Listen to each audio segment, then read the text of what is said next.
We're here with Michael Alexis. He practices law in Canada. Um, he's built a couple really successful businesses and made a ton of money as a freelance writer. He's worked with Ramit Sethi, with Derek Halpin, kind of big names, Andrew Warner, and he's going to talk to us today about kind of how he's been able to build his business and really um, change the way we kind of approach freelancing and everything, and kind of talk to us about his approach to everything. So he's interviewed me for Earn 1K, and I'm really happy to have you for a few minutes and be able to kind of talk about this. Thanks for having me. Yeah, definitely. So I've heard in a couple different places. You've done a couple interviews where you talk about working with Andrew Warner, who's started Mixergy and kind of does professional interviews. I really like that story, and I think that's like a really good place to kind of jump off of, because you approached it totally differently. A lot of freelancers are kind of scared to do any free work or to do anything where they're not getting a guaranteed result, and you kind of took a different approach. Yeah, and actually, I'm pretty proud of the unorthodox way that I became a freelancer. So let me give you the high level, and then we'll break it down into the stories, like you said. So the first thing I did was I built genuine relationships. Second, I did free work, and third, I made that extraordinary work, extra good work, public. You mentioned Andrew Warner. So with him, starting with doing free work, I was a follower of Andrew online. He's the first person that, I paid attention to his blog, his interviews, and after about a year, Andrew sent out a PDF guide, and he called it Interview Your Heroes. It was about his process for landing great interviews, and here's the technical setup, and here's how you do follow-up and promote it, etc. So I opened this thing up, and I'm like, okay, this is pretty cool. This resonates with me.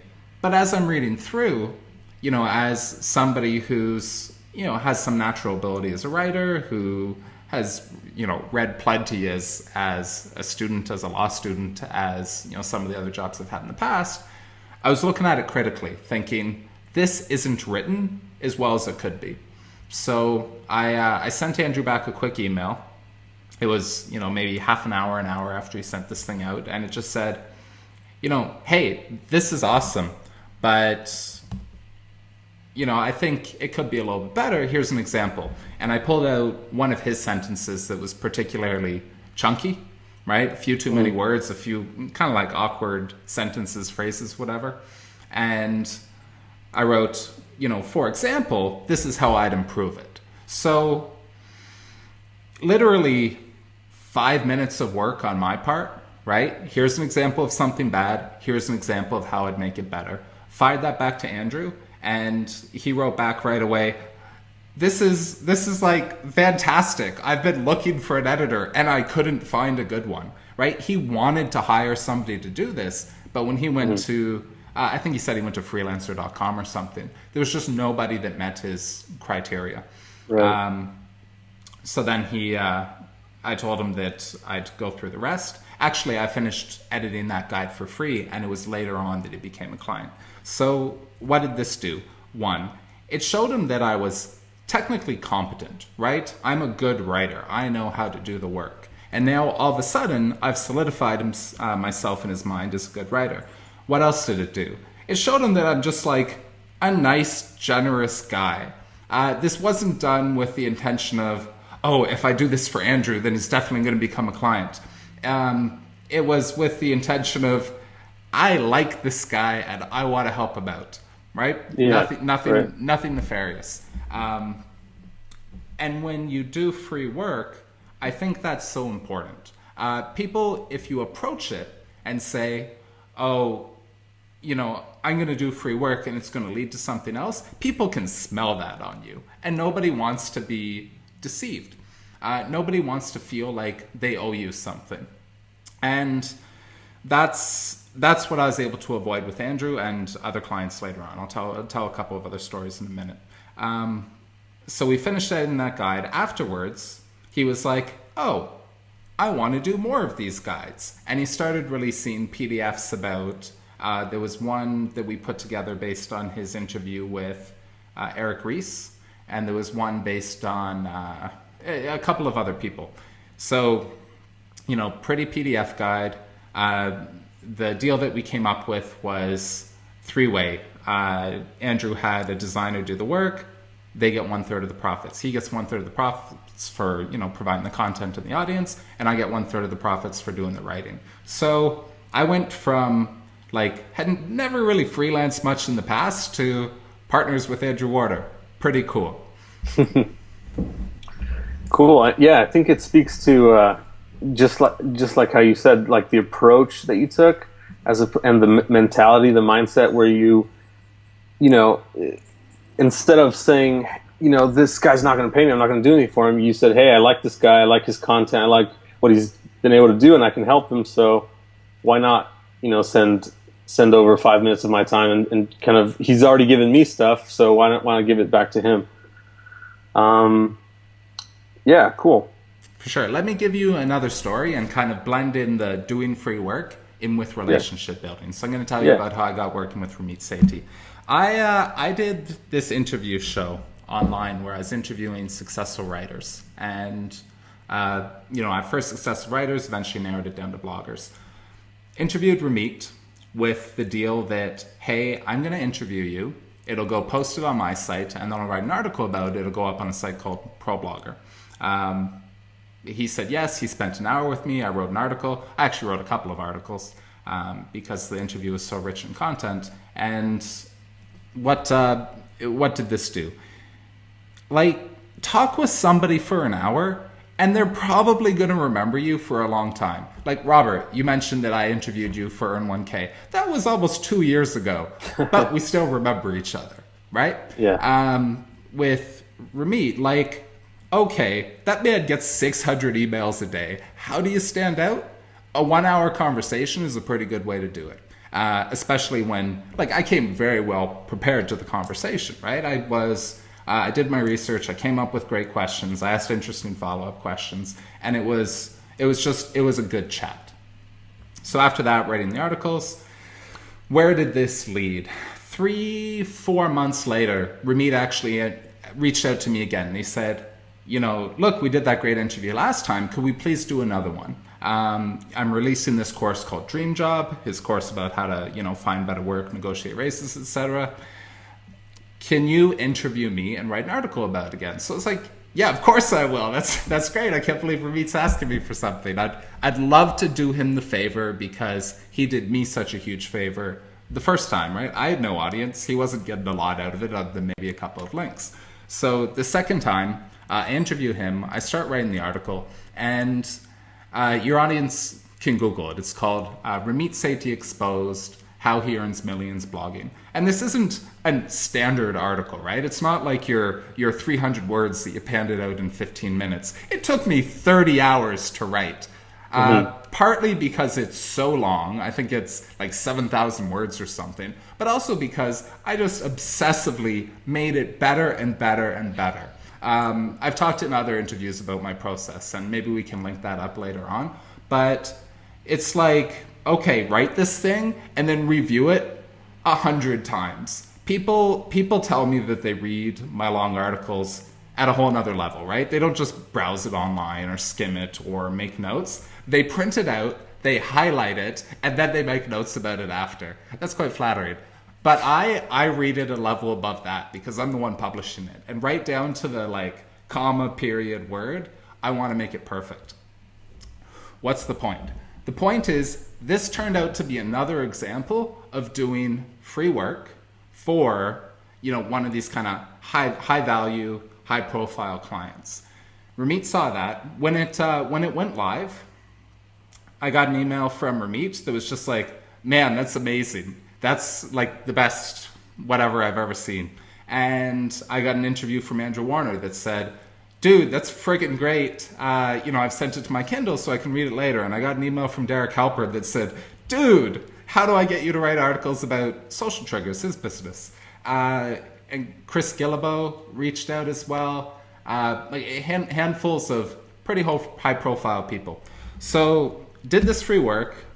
Another couple months passed by, and then I was in China at the time. I woke up at 2:30 in the morning. I roll over, I look at my phone, and I've got an email from Ramit. And anybody that's on that man's email list knows that you get a lot of emails, right? Like every single day, and they're personalized. It says, "Hey Robert, da da da da da. Hey Michael, da da da da." So I look at this email and it says, "Hey Michael, are you interested in doing some freelance work?" I'm reading through it like, okay, this is kind of a weird, like, mass email for me.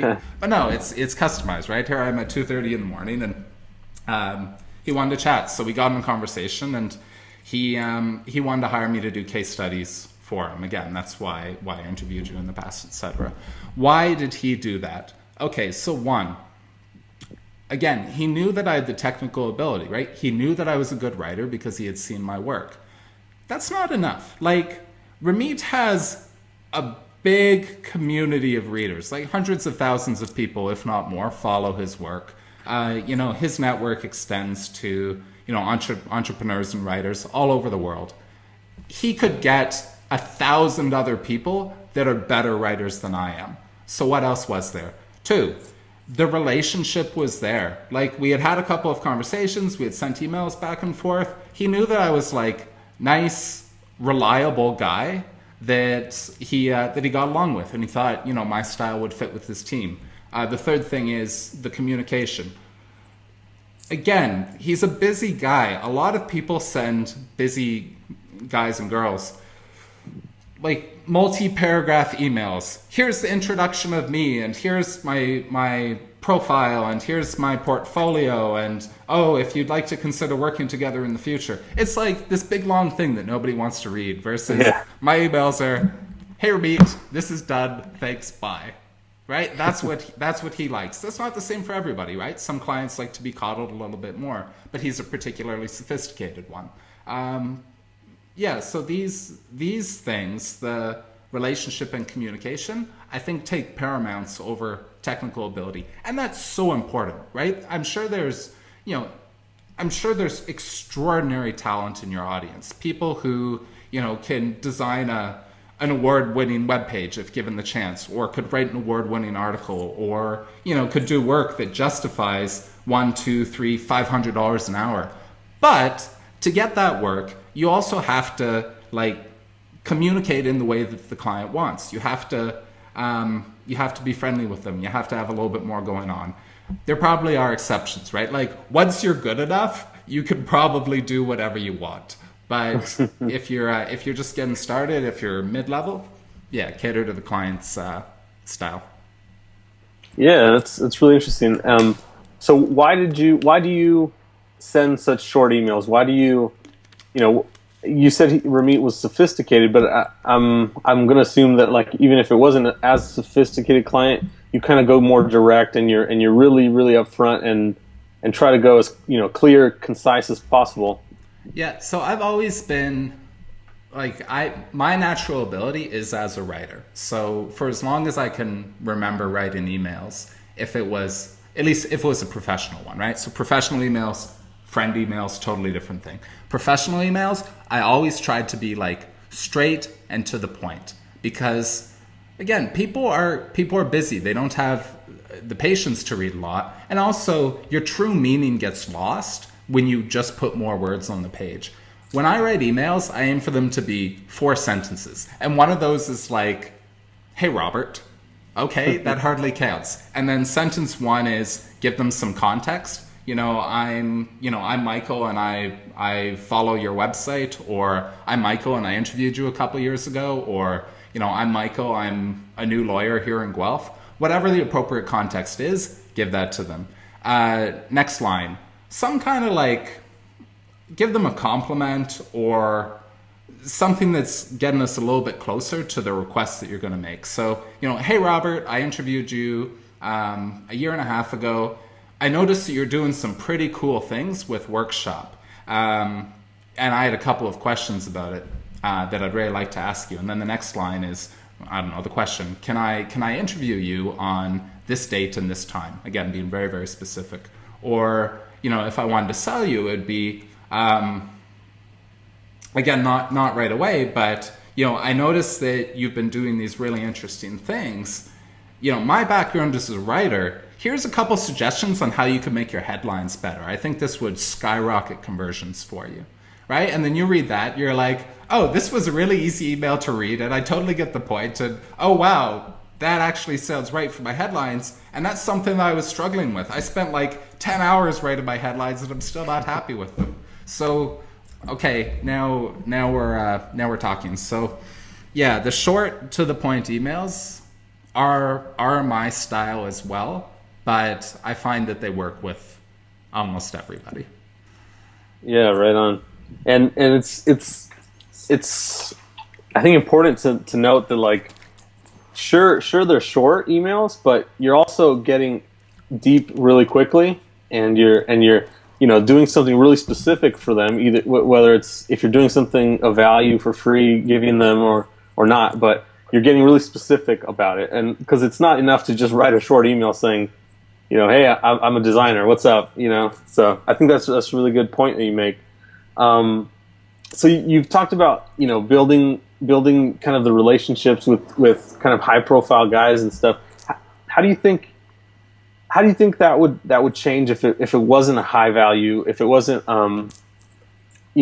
these really sophisticated guys? Do you think the way that you kind of present and like show your value to these people would change, or would you just take it a little bit differently, or not? Okay, so first I'm going to add one more thing to the last thing I said about writing the email, and then I'll jump right into that question. Yeah. So people love to put like, hey Robert, hope you are doing well, or hope you're having a great summer. And that sentence isn't actually a value to your email. So shift it down to the bottom, put it in a PS, right? Thanks so much, Robert. PS, hope you're having a great summer. And then you still have a really clear email with the body having your point and the, this extra friendly stuff that you really want to include at the bottom. Okay, so going into your question, how to communicate with maybe less sophisticated clients? I try to gauge it. Okay, so if I'm talking with any of these online entrepreneurs, they know what like SEO is, and they understand conversion rate, and they know why like one headline might do better than another, or what you'd use a case study for. But okay, I'm communicating with a client that I think probably doesn't know that stuff as well, or might not know it at all. I'll write, one of these mega articles is really good for SEO dash. That's what makes you show up in a higher spot on Google, right? You don't need paragraphs to explain the value of it, just one simple line. If you can't explain the value of something in one line, you're probably not doing it right. The same would be with, the headline example that I just gave you. Writing better headlines is going to skyrocket your conversion rates. Bracket. Conversion is the number of people that buy your product based on how many visit your site. Okay? It's pretty obvious when you put it that way, and you get it, I get it, but a less sophisticated client might not, just because they've never thought of it. Right. Yeah, so keep the person that you're communicating with in mind. This is actually really relevant to my law practice too, right? Like the way that I communicate with clients that are our age is different than I communicate with older clients, is different than I communicate with small business clients or what have you. So cool. Yeah, it's interesting.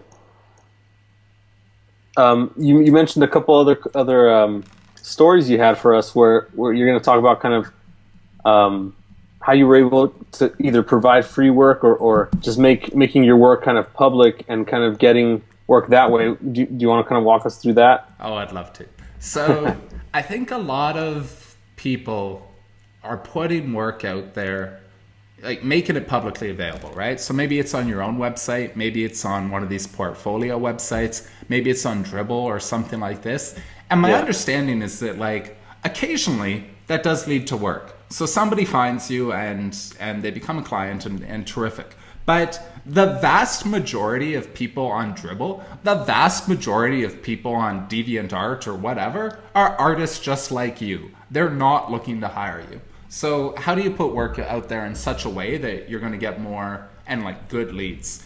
These mega articles that I wrote are the perfect example. So I wrote that one about Ramit, and then Derek Halpern sent me an email that said, dude, how do I get you to write these about my business? What did I do there that was a little bit different? Ramit had asked me to write a short article about the interview. I wrote one that like blew 99% of content online out of the water. It had that wow factor. It stood out as like, this deserves to be on the front page of everything because it provides a lot of value to people, right? This is, it sounds a little bit cocky, but this is the feedback I got from so many other people. Like, it was good. How could you use that for your business? Okay, so client hires you to do them like a $2,000 website.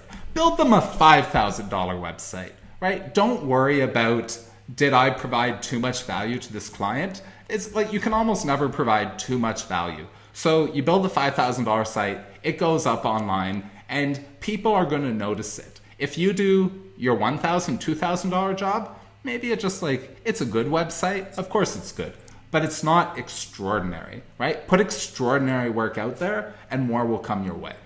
Okay, so everybody basically has a portfolio online. Everybody is doing these things like Dribble and Twitter and stuff you said. And then where you kind of came off was, what was it? It was... Well, what I was saying was, I mean, a client takes you on for a $2,000 project, do $5,000 work. Yeah. Right? If you have the time, if you're so busy that you just can't justify that, well, you probably don't need my advice anyways. But if this is like, you've got one client a week or a couple clients a month, something like this, and you have the extra time, put in the time, make the work extraordinary, and then more and more will come. Cool. Cool. Yeah.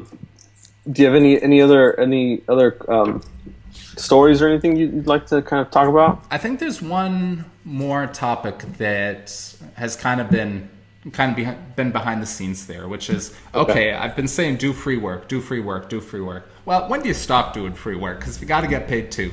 Derek is the perfect example of that. So like I said, I wrote the article about Ramit. I wrote articles about Andrew and Mixtree, etc. And then Derek reached out to me and he said, can you write these for me too? At that point, there's like no reason to provide free work to Derek because he's already seen my work. He already knows it's good. The point of doing free work is like build relationships. I already kind of had one with him because I had interviewed him as well. And it's to show that your work is good. In this case, it's no longer needed. He knows, right? He's seen what I read online. He knows that I've done work for these other guys that he respects. So it's like instant credibility is there. And you can now start like charging for your services and respecting the value that you provide. Yeah. So how was that different than what you were doing with Ramit? What was the next step there? Yep. So with him, it was, he asked me to do something very specific and I provided a price quote, right? I decided to bill him on a daily basis. So X number of dollars for 1 day of work. And, these articles take 3, 4, 5 days to write. Yeah. Interesting. And so I know it's a little different with like writing and stuff, but coming up with that price initially and kind of weighing the value that you're going to be providing versus price. Do you work on a day rate all the time? And so I tried to as a writer. When I first got into writing, like I said, it kind of happened by accident, and I was letting my clients set rates for me. Here's how it went with Ramit. We get on a call and he says, "This is what I want you to do. Are you interested?" And I went, "Oh yeah, that sounds great. I'd love to do it." And he said, "Okay, well, what do you charge?" And at that point, I had built websites for people in the past, and I had charged a couple grand. I had done kind of one-off work where the rate was anywhere between, again, like $0 and $100, right? Whatever it was doing. So I said to Ramit, "Look, you know what you've paid for this kind of work before. We can just do that." That's like terrible negotiating because you put all the power in the other person's court. Right. So my advice on pricing would be like hourly rate. Start with like 50 an hour. And there's going to be people in your audience that go, oh no, that's way too low. I'd never work for that. Okay, don't. Maybe your number's 75. Maybe it's 100. But just like pick a number and do work. The reason that I eventually switched to a daily rate is actually a little bit selfish. I don't like keeping track of time. As a lawyer, it's something I have to be ruthless about, right? It's like tracking every 6-minute increment. What was I working on for that 6 minutes of today? It's excessive and not particularly productive. And for me, actually, it kills my productivity because if I'm doing work for a client and I'm billing by the hour, if I get up to use the washroom, I stop the timer. If I get up to go get a cup of coffee, I stop the timer. That does two things. One, it's like, again, kind of a pain. You have to do all of this math. And two, you're not as productive as you think you are, right? Like sit down for 12 hours, but you stop the timer every time you get up, and it turns into like 5, 6, 7 hours pretty fast. So charging a day rate solves both of those problems. Yeah, definitely. Cool. I don't know. I was looking through these questions I prepared for you. I was wondering if there was any that maybe we could talk about a little bit. Let me pull them up and we'll see. I'll take a minute to open that. While it is, I can go on another rant about pricing. So I said, start. I love your rants. So perfect. It's good with me. Start at $50 an hour. I said, right, which I think is an appropriate rate for somebody that's technically competent at a general skill. Okay, writing is a pretty general skill. If you're like the world's best at headlines or case studies or designing headers or logos, your hourly rate can probably be higher than that. But again, $50 per hour, $75 an hour, I think is good for technical competence. I've charged a lot more than that, right? At the $150 price point, $150 per hour, it was quoting on a per project basis. Okay, you want me to redo this sales page for you. I charge, $1,000, $2,000 for a sales page. And then when I actually do the math afterwards, okay, it took me 6 hours of work. 6 hours of work turns into, 150, 175, whatever dollars an hour. To get up to, $300 an hour, usually providing a very specific service, like this is how you're not just going to make these 2 or 3 headlines better, but this is how we're going to build a system for you that's going to make them better in the future too. Okay, so like much higher value than just I'm going to write a headline, I'm going to write a case study, I'm going to write a sales page. This is like permanent solution for you. $300 an hour. The most I've charged per hour, I believe, is $550, and at that point it was okay. Yes, technical competence. Absolutely, you better have it at that rate. 2, like the solution that lasts for sure. But 3, there were unique circumstances. In that case, it was like all kinds of maybe private stuff for the person's situation. I'm gonna try to think of a way to communicate. Anyways, the person was in China. The client was in China. They needed work done in Canada. This was like a barrier that they weren't able to overcome on their own, so I did it for them. Again, without going into too much detail. And that's when you can start charging a lot of money per hour. Yeah. All right, let's go into Google Drive, pull up the questions. Yeah, it's funny, like most of what we're talking about here is kind of getting specific, and it's good to kind of pull that all the way around to where we're talking about pricing, and the higher your price goes, the more specific you're getting with your service. Also, it's not just in the email, it's not just in contacting the client, but also with the actual service that you're providing. If you're more specific, you have a higher value. Oh yeah, totally. Totally. You can almost think of it like a triangle, right? With the lower value stuff at the bottom or the top, however you're drawing your triangle, and then towards the specific. And specific, yeah, you can charge more every single time.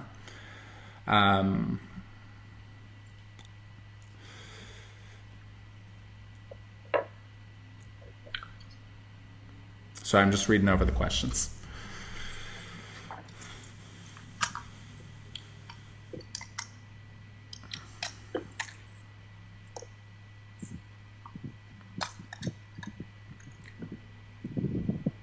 Okay, your question 5, I think, is really interesting. So it says, shift the conversation away from a client, prescribe them a solution, though that isn't the best thing for them.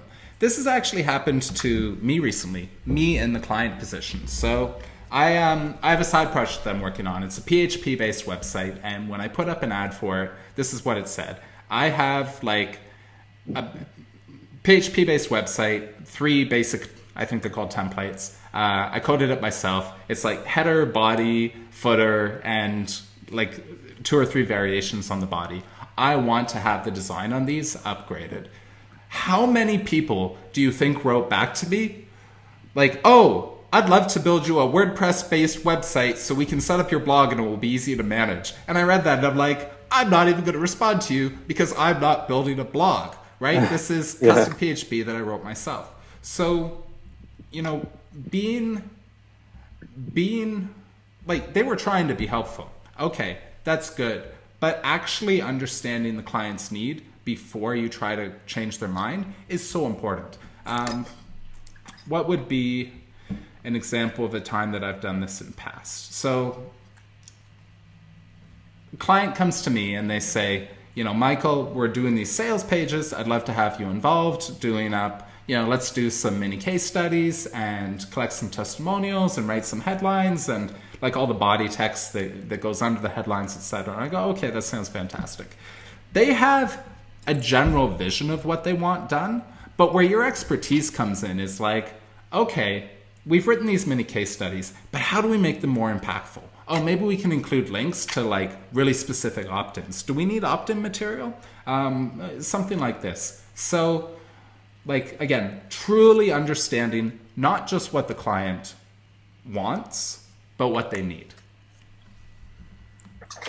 Yeah, and so what's the difference there between what they want and what they need? Is it always going to be suggesting what you think is right, or is it going to be falling back and saying, hey, you don't need this at all, or This is a thing too. So there's a lot of small local businesses that want to be on social media, right? They hear nonstop, you've got to be on Twitter, you've got to have a Facebook page, you've got to have all of these things. Right. But like, as a professional, those aren't going to be the most impactful things for their business. Yes, they want a Facebook page. Yes, they want a Twitter stream that says interesting things. But like, here's what would be more influential for them. Teaching them how to like network locally. Maybe direct mailing, maybe something else. It's probably not going to be Twitter for a small brick and mortar business.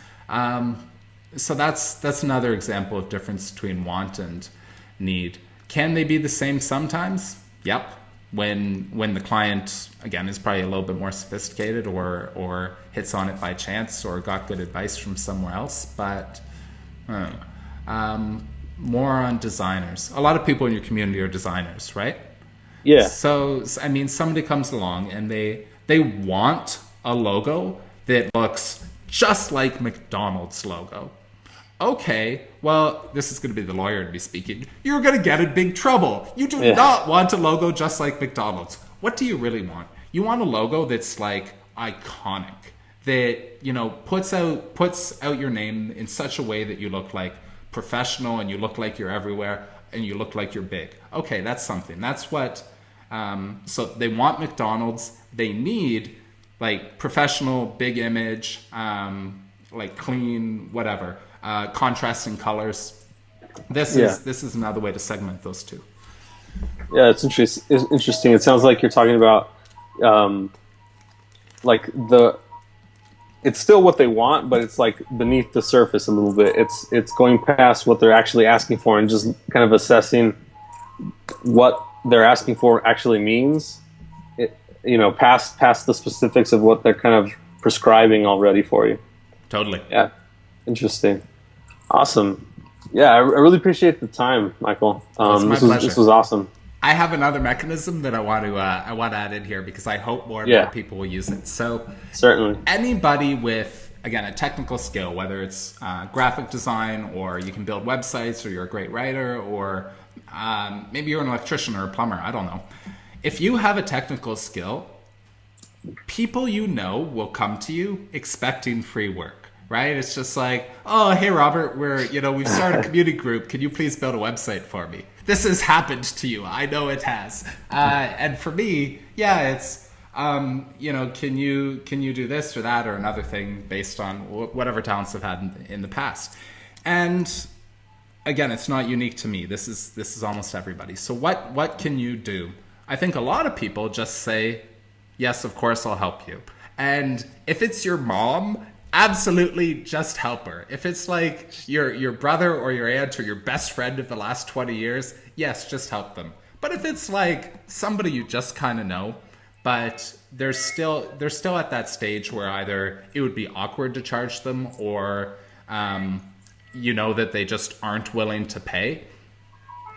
Okay, some people like to charge. Some people are actually comfortable saying, okay, friend, I'll build your community website. I'll do it for $500 or whatever. And that's fine if that's you. Here's what I like to do.